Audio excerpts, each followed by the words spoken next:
It'll be one to go this time by. Coming to the green, buddy, coming to the green. Let's go get him. Go, go, go, dig, dig, dig, go, go, go, go. Get your motor running. Head out on the highway. We're now joined in the media center here by today's third fastest qualifier driver of the Combos Toyota, Kyle Busch. Kyle, tell us about your run.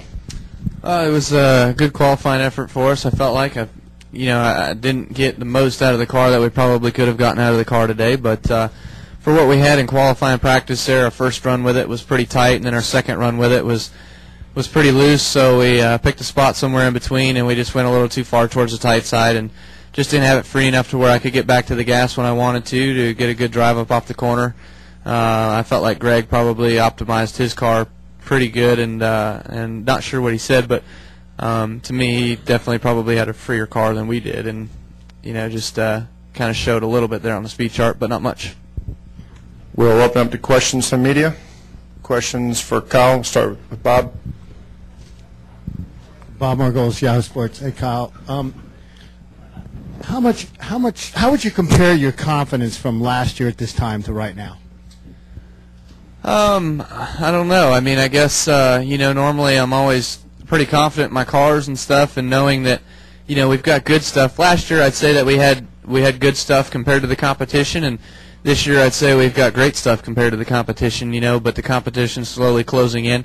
I feel like we're still on the front side of the competition, but they're slowly creeping up on us, and we've about maxed out our car, we feel like, and don't have much more room to grow, and everybody else probably hasn't maxed out their cars yet and still are growing. So I think I'm not saying that we can, but we probably need to try to find something else that's going to make these cars go faster so we can stay ahead of the competition. And we've seen Roush Racing catch up over the off season definitely, and with Carl's win here last year, and then over the off season they've really stepped it up and been fast. And now Evernham last week at Charlotte, they definitely kicked our butts in both races, and so we've got some work that we need to get going on.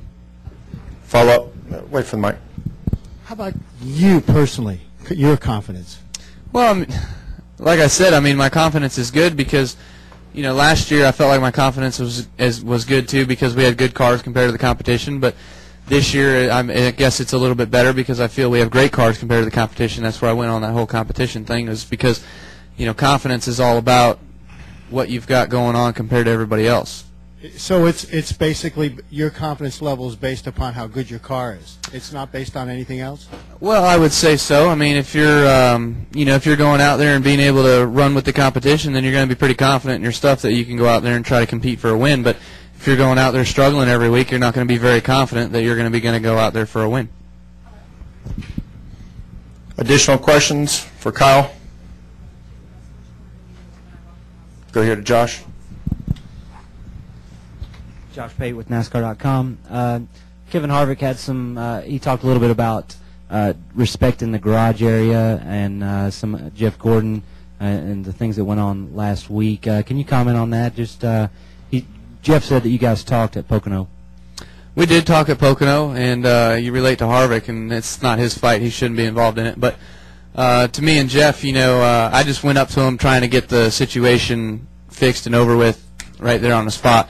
And that was sort of the wrong moment to do it. And Jeff alluded me to that and told me that it probably would have been better if I would have just called him during the week, or since we had the Pocono, I forgot all about the Pocono test, just going to see him there. But it was just an issue of racing etiquette. I thought that Jeff raced me a little bit too hard there at one part of the race, and I wasn't too pleased with him, so I let him know. And then after the race, I went up to him and asked him what I ever did to deserve to be raced that way. And he was just telling me that he was fighting for all he had with his car. He didn't have a car that was capable of going through the field at all or anything and passing people, so he was kind of trying to fight for every spot that he was worth, and I respect that, but just felt like I could have used a little bit more racing room than what he gave me. That's all.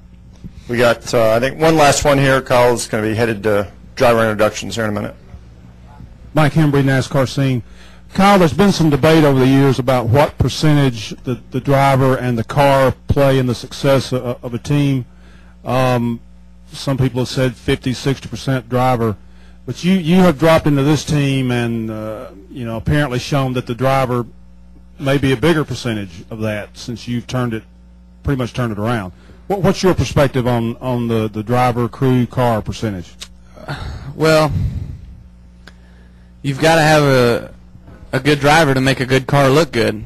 You can't just have a guy you stick in a seat and think that the car is going to run well, obviously. But I feel like the Joe Gibbs Racing stuff is pretty darn good equipment, and I wouldn't have jumped over to that team if I didn't feel as that was going to be the case. So, with the way things have gone this year, I think that the car is still a big ratio of how it's got to be. I don't think I could have jumped over to to Bill Davis Racing or to Red Bull Racing and have picked them up as much as my success has been in the Joe Gibbs Racing Toyotas. So I feel like car is still a big percentage of it, and I would say that it's probably at least 65 to 70.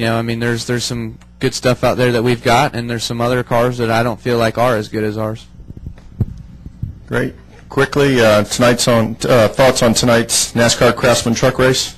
We'll see. I think it'd be pretty good. I think our truck's good in the long run, so hopefully that pays dividends for us. I think the two trucks that are on the front row qualified in conventional front springs. I don't think they're going to race very well.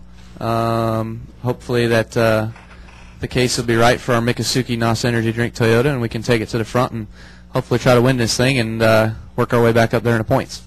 Have fun out there.